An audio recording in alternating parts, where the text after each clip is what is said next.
दर्द का सफर emotional story in Hindi. Lucknow के एक शांत मोहल्ले में नेहा की कहानी शुरू होती है। नेहा एक साधारण लड़की थी जो अपने परिवार के साथ खुशहाल जिंदगी बिता रही थी। एक दिन उसने अपने नए पड़ोसी आर्यन से मुलाकात की। आर्यन एक रहस्यमयी लड़का था जो हाल ही में उनके मोहल्ले में आया था।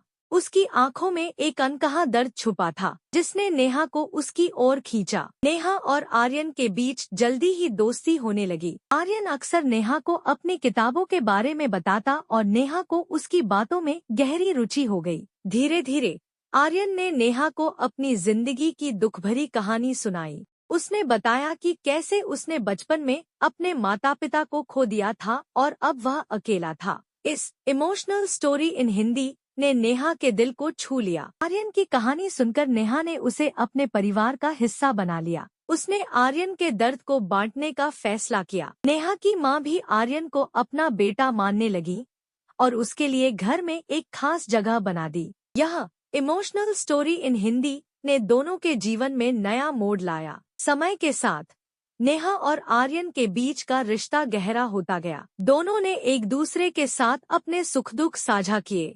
लेकिन फिर एक दिन एक बड़ा रहस्य खुला जिसने इस इमोशनल स्टोरी इन हिंदी को और भी जटिल बना दिया। नेहा को पता चला कि आर्यन के माता पिता वास्तव में जीवित थे और उसे बचपन में अपहरण कर लिया गया था। यह सुनकर नेहा हैरान रह गई। उसने आर्यन से इस पर बात की और सच्चाई जानने की कोशिश की। आर्यन ने नेहा को बताया कि उसके असली माता पिता उसे खोज रहे थे और वह इस इमोशनल स्टोरी इन हिंदी के बारे में सब कुछ नहीं जानता था। नेहा ने आर्यन को उसके असली परिवार से मिलाने का निश्चय किया। उसने आर्यन को समझाया कि अपने असली माता पिता से मिलना उसके लिए कितना महत्वपूर्ण है। इस इमोशनल स्टोरी इन हिंदी में यह मोड़ नेहा के लिए भी बहुत कठिन था क्योंकि उसने आर्यन को अपने दिल से करीब माना था। आर्यन ने नेहा के साथ मिलकर अपने असली परिवार से संपर्क किया। उसके माता पिता ने आर्यन को गले लगाया और अपने बेटे को पाकर बहुत खुश हुए। इस इमोशनल स्टोरी इन हिंदी